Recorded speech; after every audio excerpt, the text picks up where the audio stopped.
నందు సహోదరి సహోదరులారా, ప్రభువైన యేసుక్రీస్తు నామములో హృదయపూర్వక వందనాలండి. ముందుగా ఇంత మంచి సమయాన్ని ఇచ్చిన తండ్రి అయిన దేవునికి ప్రభువైన క్రీస్తు ద్వారా కృతజ్ఞతాస్తుతులు చెల్లిస్తున్నానండి. అందరూ బాగున్నారండి. వాక్యం చదువుకొని ప్రార్థన చేసుకున్న తర్వాత పాఠభాగంలో లూకా గారు రాసిన సువార్త 1వ అధ్యాయం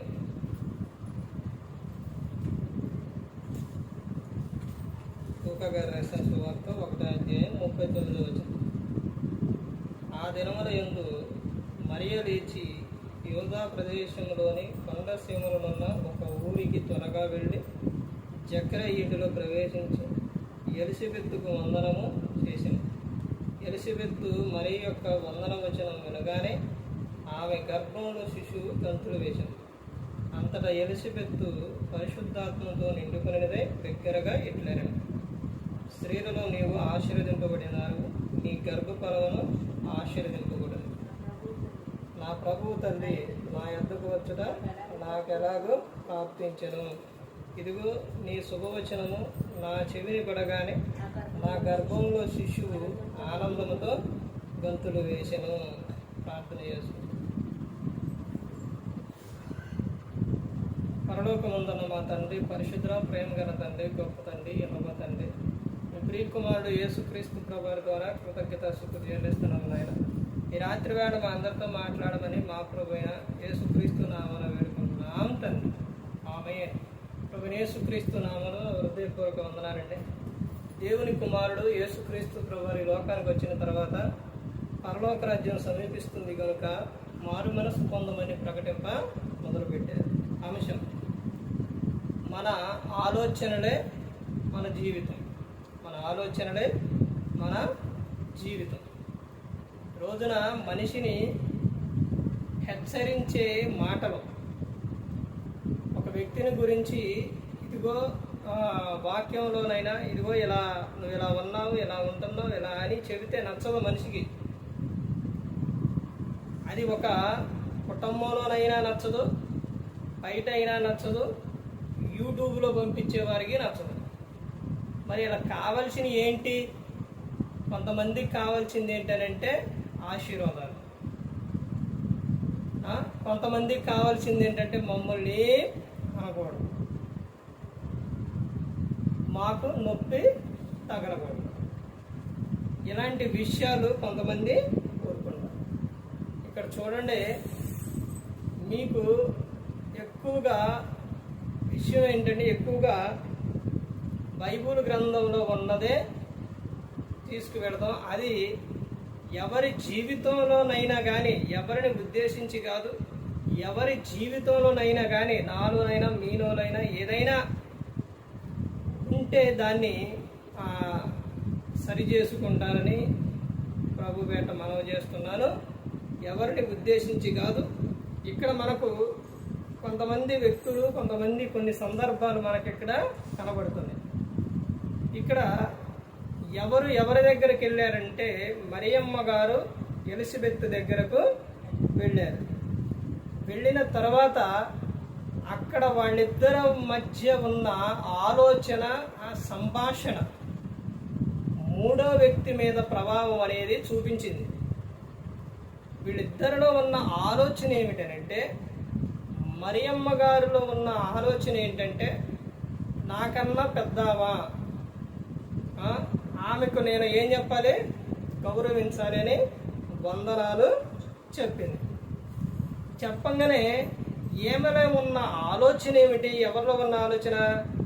ఎలిసబెత్ గారిలో ఉన్న ఆలోచన ఏమిటంటే, ఆమె కలిగి ఉన్న విధానం ఏంటంటే, నా ప్రభు తల్లి నా దగ్గరకు వచ్చింది అని ఏమే కలిగి ఉన్నదనమాట. అలా కలిగి ఉండటంతోనే ఆమె ఆలోచనతో ఆమె ఎలా ఉందనంటే ఎలిసబెత్ గారు సంతోషించింది అనమాట, ఆనందించింది. అంత ఆనందమైతే వచ్చిందో ఆమె ఆలోచనలో, ఆమెలో ఆ మరియమ్మ గారి వందనం వచ్చిన వినగానే ఆమెలో వచ్చిన ఆనందం అది ఎవరి మీద ప్రభావం చూపించింది అంటే కడుపులో ఉన్న శిశువు బిడ్డ యాహాను గారి మీద చూపించింది.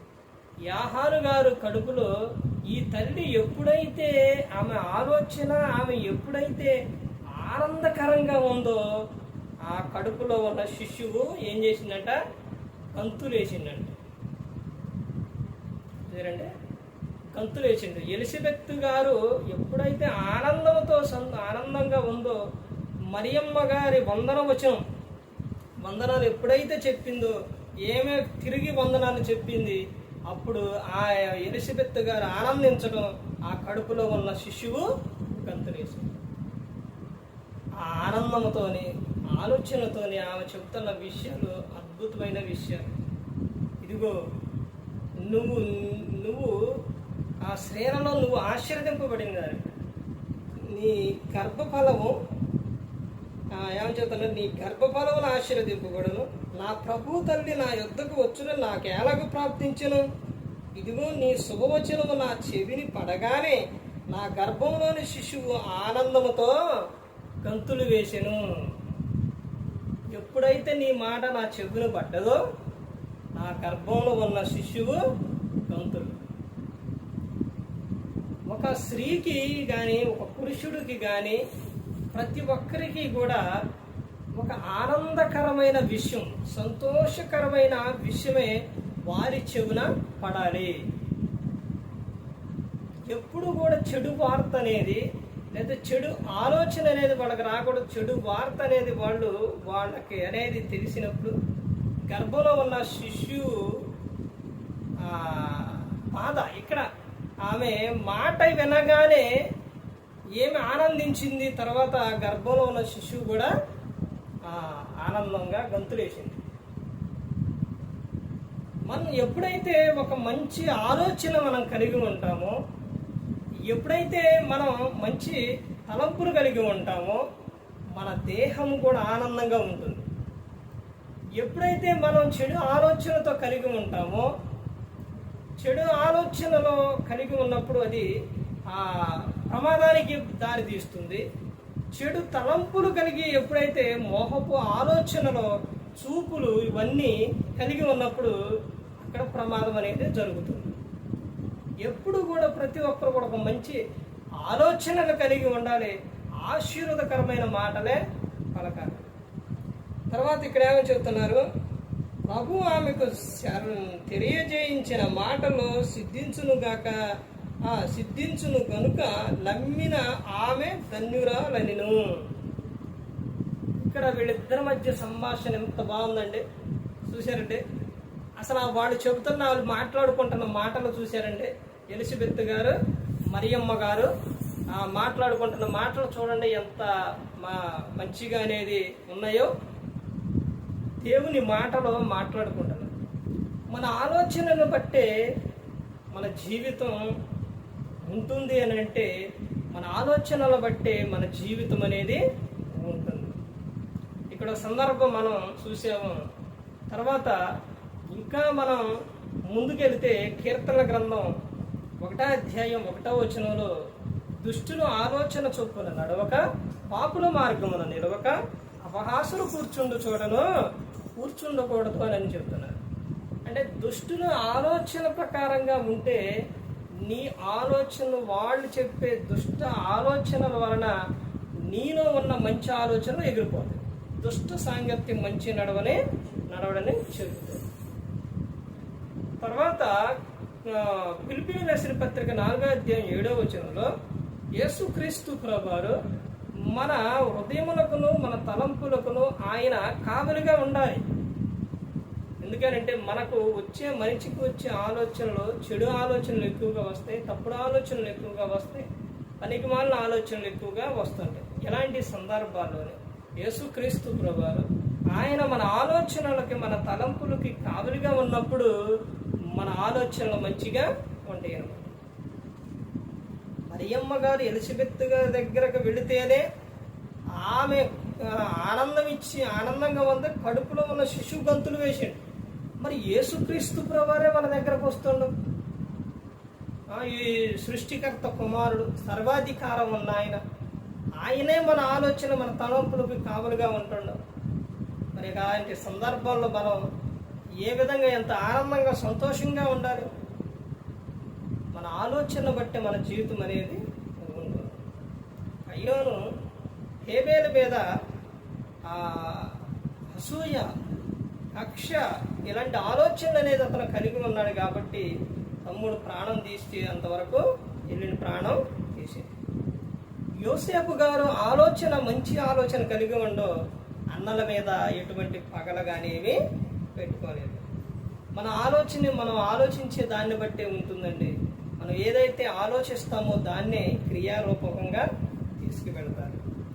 యేసుక్రీస్తు ప్రభువారు ఆయన మనకు, మన ఆలోచనలకు, మన తలంపులకి ఆయన కావలిగా ఉన్నప్పుడు మనం చాలా ఆనందంగా సంతోషంగా ఉంటామండి. ఎందుకనంటే ఈ రోజున మానవుని ఆలోచనలు చెడిపోయే విధంగా ఉన్నాయి. అందుకని ఆ చెడు తలంపులతో మనిషి ఈ లోకాన్నే, తమ కుటుంబాన్ని చెడగొట్టేసుకుంటుండో. అందుకని ప్రతి ఒక్కరు గమనించుకోవాలి, ప్రతి ఒక్కరూ కూడా తెలుసుకోవాలండి. ఎందుకనంటే ఈ లోకం శాశ్వతం కాదు, శాశ్వతమైన లోకం ఉంది, పరలోకం. ఆ పరలోకం చేరాలి అని అంటే ప్రభువైన క్రీస్తుని పోలే నడుచుకోవాలి. అలా పోలి నడుచుకోవాలని యేసుక్రీస్తు ప్రభువు ఈ లోకానికి వచ్చి మనందరి కోసం శిలువలో ఆయన ప్రాణాన్ని పెట్టారు. నేనే మార్గం, నేనే సత్యం, నేనే జీవం అని ఆయన చెప్పారు. హీరో అండి యేసుక్రీస్తు ప్రభువారు. మనందరికీ హీరో ఆయన, మనందరికీ మార్గం ఆయన. ఆయన ఆలోచనలో ఒక ఆలోచన అయినా చెడు ఆలోచన ఉందా? చెడు తలంపు ఉందా? ఎందుకనంటే ఆయన పరిశుద్ధుడు. ఆయనలో మనం బాప్తిస్మం తీసుకున్న మనం అదే విధంగా జీవించే వారిగా, క్రీస్తుని పోలి నడుచుకునే వారిగా ఉండాలి. ప్రతి ఒక్కరు కూడా దేవుని యందు భయభక్తులు కలిగి పరిశుద్ధాత్మ మాట వింటూ హృదయ శుద్ధిని కాపాడుకుంటూ క్రీస్తుని పోలి నడుచుకున్నప్పుడు లోకం విడిచినట్టు పరలోకానికి చేరుకుంటారు. మరి ఈ విధంగా నిలబెట్టి మాట్లాడించిన తండ్రి అయిన దేవునికి కృతజ్ఞతాస్తుతులు చెల్లిస్తూ ఎంతవరకు శ్రద్ధగా ఉన్న మీకు ప్రభు పేరున హృదయపూర్వక వందనాలు చెల్లిస్తూ ఈ మాటలు ముగిస్తున్న అందరికీ